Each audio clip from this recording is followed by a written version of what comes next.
नमस्कार, मैं वंदना अग्रवाल और आप देख रहे हैं राइट इंडिया प्लस। चुनाव का वक्त नज़दीक आने ही वाला है। तारीखें डिक्लेयर हो चुकी हैं कि किस दिन चुनाव होना है। सारी पार्टियों में घमासान युद्ध सा छिड़ा हुआ है। आरोप प्रत्यारोप की राजनीति बहुत आराम से, बहुत अच्छे से देखने को मिल रही है, लेकिन सारी पार्टियों ने कमर भी कस ली है। हर कोई एक दूसरे से आगे निकलने की होड़ में है और हम भी इस वक्त इसी विषय को लेकर मौजूद हैं। देवली विधानसभा में 164 वार्ड है, दक्षिणपुरी भी ये लगता है। हमारे साथ बातचीत करने के आम आदमी पार्टी के फाउंडर मेंबर राजा राम गौतम जी हमारे साथ मौजूद हैं। टिकटों के सशक्त दावेदार इनको हम कह सकते हैं। तो आज चलिए इनसे बात करते हैं, वार्ड में इनकी क्या तैयारियां हैं चुनावों को लेकर। सर, सबसे पहले स्वागत करती हूँ आपका राइट इंडिया प्लस पे। बहुत बहुत धन्यवाद, आप सभी का भी स्वागत है जी। सर, आपने पूरी देवली विधानसभा में काम किया है, फिर चुनाव लड़ने के लिए आपने यही वार्ड क्यों चुना 164? एक्चुअली मैं यहाँ का निवासी हूँ और जनता मुझे जानती है काफ़ी सालों से और खूब काम किया है जनता के बीच में रह करके। तो जहाँ से मजबूती हो, जहाँ पर हम लोगों ने खूब काम किया हो, वहाँ से बिल्कुल लड़ना चाहिए जी। तो सर, आप यहाँ से टिकट मांग रहे हैं, लोगों से मिलते जुलते भी होंगे, डोर टू डोर भी करते होंगे, तो क्या समस्याएं आपको सामने निकल कर आई हैं जो लोग जिससे पीड़ित हैं? देखिए, सबसे पहले तो मैं ये कहूँगा कि सबसे जो इम्पोर्टेंट जिसको हम लेकर के चलते हैं, एक जो हमारे सब्जेक्ट है भ्रष्टाचार। हमारे माननीय सीएम साहब ने भ्रष्टाचार को ख़त्म करने के लिए ये पार्टी बनाई, लेकिन अभी हम देखते हैं कि जो भी ब्यूरोक्रेसी है अभी तक, वहाँ पर अभी भ्रष्टाचार ख़त्म नहीं हुआ है। फर्स्ट प्रायोरिटी पर हम भ्रष्टाचार को देखते हैं कि हम इसको ख़त्म करेंगे, ब्यूरोक्रेसी को सुधारने की कोशिश करेंगे, क्योंकि सिस्टम अभी ठीक नहीं हुआ है। अफसरशाही जो चल रहा है, अफसरशाही का जो मामला चल रहा है, आप देखेंगे कभी भी कोई अफसर को कहीं जाना होता है किसी अधिकारी से, बड़े अधिकारी से काम कराने के लिए, तो वो गिफ्ट लेकर के जाता है। उस गिफ्ट के एवज में उनसे वो नाजायज़ काम कराता है, गलत काम की अपनी डिमांड रखता है। तो जिसकी वजह से ना ये भ्रष्टाचार अभी तक चल रहा है। बहुत जगह पर जैसे हमने ऑनलाइन किया है काफ़ी सुधार को, तो वहाँ पर भ्रष्टाचार बिल्कुल ख़त्म हो चुका है, लेकिन अभी भी चल रहा है। तो क्षेत्र में सफाई की व्यवस्था, सुरक्षा, बहन बेटियों की सुरक्षा होनी चाहिए और यहाँ के जनता की भी सुरक्षा होनी चाहिए। और बहुत सारे ऐसे मुद्दे हैं जिनको हम बारीकी से सर्च कर रहे हैं। तो ये सारी समस्याएं हैं जी। सर, अगर आपको टिकट मिलती है तो क्या प्लान हैं आपकी जनता के लिए? आप जनता की किस प्रकार से सहायता करेंगे? जनता की हम लोग सहायता करते हुए आ रहे हैं। सबसे बड़ा मुद्दा ये आ रहा है कि एमसीडी ने, जब से ये एमसीडी भंग हुई है, तब से एमसीडी के जो अधिकारी हैं, इन्होंने गलत प्रस्ताव को पारित करके अमूल के सारे सेंटर जो है, कूड़े घर वाले जो सेंटर्स थे, जहाँ पर कूड़ा दान बने हुए थे, अमूल वालों को दे दिया। पूरी दिल्ली में दिया है। वहाँ पर कूड़े के डस्टबिन थे, प्रॉपर तरीके से डाला जा रहा था। ये था कि खुले थे, अच्छी तरीके से नहीं बने थे, क्योंकि बीजेपी का रास्ता उस टाइम में काफ़ी टाइम से बनता, इस तरीके से चलता हुआ रहा है। हम लोग ये चाहते हैं कि हम लोग उसको सिस्टम को ठीक करें। लोग कूड़ा कहाँ डालें? जब से ये अमूल के सेंटर बने हुए हैं, लोग जगह जगह कूड़ा डाल रहे हैं। आप देख भी रहे होंगे, आप जैसे आए होंगे तो आपको जगह जगह कूड़े का अंबार मिलेगा। हम कूड़े के पहाड़ की बात कर रहे हैं, आपको पता है कि कूड़े के पहाड़ है, लेकिन हम ये छोटे कूड़े के पहाड़ की भी तो बात करें, जो बेसिक जनता की प्रॉब्लम है। तो हम ये जो छोटे छोटे कूड़े के पहाड़ हैं, हम इसको प्रॉपर तरीके से, हम इसको मतलब एक जगह पर हम लाना चाह रहे हैं और इसको रिसाइकल करके इसका उपयोग में लाना चाह रहे हैं। तो ये सारी पॉलिसी हमारे पास है जी। तो सर, सिर्फ राजनीति कूड़े की ही रह गई है? आप लोग कूड़ा कूड़ा कूड़ा इसी के ऊपर राजनीति कर रहे हैं। उसके अलावा भी तो जनता की और समस्याएं हैं। जनता के पास नालियों की प्रॉब्लम है, जनता के पास पीने की पानी की प्रॉब्लम है। उस समस्या को क्यों नहीं उठाते हैं? जनता जब तक अपने एरिया में खुशहाल नहीं होगी,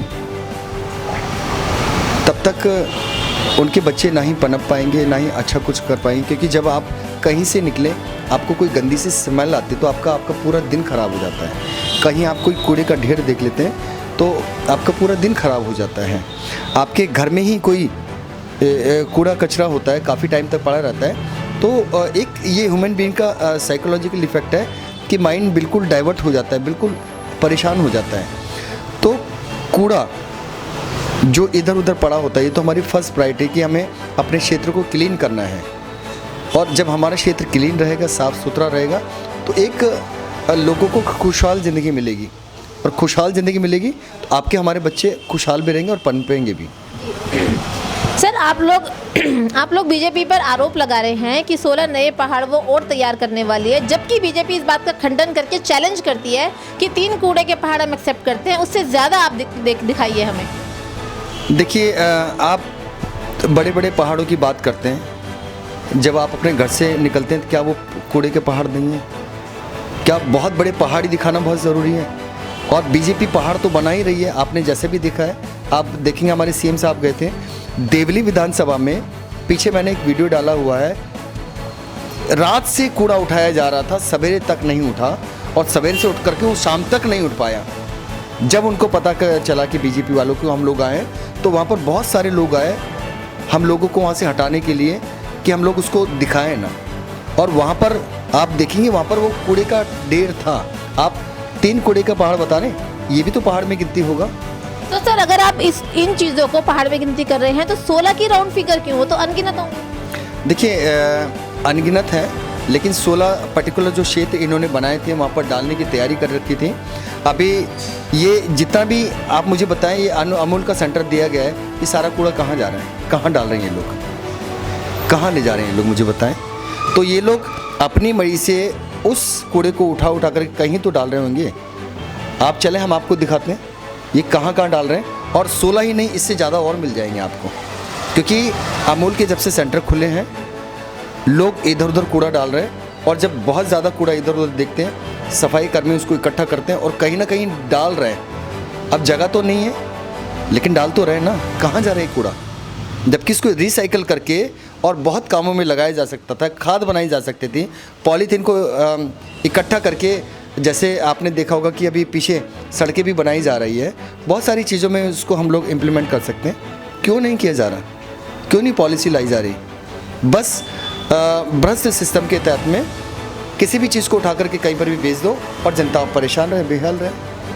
मैं क्वेश्चन पूछता हूँ सर, दिल्ली देश की राजधानी है और आपके राज्य में सबसे ज़्यादा प्रदूषित सिटी कहलाई जाती है। ये हमारे राज्य में नहीं, ये पिछले काफ़ी सालों से चलता हुआ आ रहा है। आप देखेंगे कि अभी पंजाब में हमारी सरकार बनी, लोगों में जागरूकता की कमी, जो बीच में अभी हरियाणा जो राज्य है, यहाँ पर थोड़ी सी जागरूकता की कमी है। हमारी जहाँ जहाँ सरकारें बन रही है, और ये कोई विशेष चैप्टर नहीं है इस समय का, ये काफ़ी सालों से चलता हुआ आ रहा है, लेकिन इम्प्लीमेंट आम आदमी पार्टी ने कराया। माननीय सीएम साहब ने इसको बहुत बारीकी से सर्च कराया और काफ़ी अच्छे लोगों से इसको वेरीफाई कराया, और इसको पूरी तरह से रोक लगाने पर हम लोग प्रतिबद्ध हैं और कर भी रहे हैं। आपने देखा होगा कि पहले काम नहीं हुआ करते थे, अब खूब काम हो रहा है। लेकिन आप लोग हमें समय तो दीजिए, आप लोग हमें समय दीजिए। आप लोग कहते कि धुआं आ रहा है, वो पिछले काफ़ी सालों से आ रहा है, लेकिन हम उसको रोक लगा रहे हैं, पीछे सरकारों ने नहीं लगाई। अब हम लोग कोशिश कर रहे हैं, तो आप लोगों को हमें समय देना होगा, और हम पूरी तरीके से इस पर रोक लगाएंगे जहाँ जहाँ हमारी सरकारें बन रही हैं। जब आप देखेंगे कि 4 घर इकट्ठे हो जाते हैं और वहाँ पर से फिर एक मालिक होता है, तो उनकी चलती है और उस हिसाब से फिर वो इम्प्लीमेंट होता है। तो इसी तरीके से अभी आप देखें, जैसे आप बता रहे हैं बार बार कि हमारी सरकार है, बीजेपी की भी तो सरकार है हरियाणा में, बाकी राज्यों में उनकी भी तो सरकारें हैं, तो उनके ऊपर ऐसे आरोप क्यों नहीं लगाए जाते और इस तरीके से वो काम क्यों नहीं करते हैं जिस तरीके से आम आदमी पार्टी कर रही है। जी सर, एमसीडी चुनाव की बात करते हैं, वही तारीख गुजरात में भी डिक्लेयर हुई है और एक दिन के आगे पीछे तारीख दिल्ली में भी डिक्लेयर हुई है। क्या लगता है आपको, तारीखों का इतना सिमिलर होना, कहीं ना कहीं बीजेपी डर रही है कि गुजरात उसके हाथ से ना निकल जाए? बीजेपी पूरी तरह से डर चुकी है, पूरी तरह से डरी हुई है, क्योंकि गुजरात में हमारी सरकार बन रही है और बहुत बेहतरीन सरकार बन रही है, और बार बार बीजेपी सीएम साहब को कह रही है कि आप इस चुनाव से बाइंड अप कर लीजिए, हम आपके सत्येंद्र जैन जी के ऊपर से केस खारिज कर देंगे, आपके मनीष सिसोदिया जी को छोड़ देंगे। मतलब इस तरीके की ये ब्लैकमेलिंग कर रही है और बीजेपी पूरी तरीके से डरी हुई है। कहीं ना कहीं इनको डर है कि हम लोग जैसी सत्ता में आएंगे, और लोग जागरूक हो रहे हैं। आपको पता है ऑब्वियसली, पहले बहुत सारे लोगों को नहीं पता था, बहुत सारे लोग जागरूक नहीं थे। आम आदमी पार्टी के आते के साथ ही लोग जागरूक हो गए, और इसलिए बीजेपी बौखलाई हुई है और डरी हुई है, और इसलिए बार बार कुछ ना कुछ एलिगेशन लगाती है। कोई ना कोई इनके पास कोई टॉपिक नहीं है, कोई काम करने का आधार नहीं है। काम करने का आधार सिर्फ आम आदमी पार्टी के पास है और हमारे पास है। सर, दिल्ली में बात कर रहे हैं अगर एमसीडी चुनाव की, तो 15 साल से एमसीडी में बीजेपी बैठी हुई है। नहीं लगता है आपको एक सशक्त पार्टी, एक बहुत ज़्यादा 15 साल से राज करने वाली पार्टी के साथ आपको कंपटीशन में तो जीत पाएंगे क्या? बिल्कुल जीत पाएंगे, जैसे हम दिल्ली जीत पाए हैं, क्योंकि दिल्ली की जनता बहुत चाहती है, बहुत प्यार करती है, और क्योंकि इनको पता है कि काम करते हैं। दिल्ली वालों ने पूरी तरीके से भरोसा करा, पंजाब वालों ने पूरी तरीके से भरोसा करा, अब गुजरात वाले भी करें, तो धीरे धीरे सभी राज्यों में हमारे ऊपर भरोसा किया जा रहा है और हम लोग बहुत अच्छी तरीके से कार्य कर रहे हैं। आपने देखा होगा कि इस सदी में जितने काम हो गए माननीय सीएम साहब ने करा दिए, किसी सरकार ने नहीं कराए।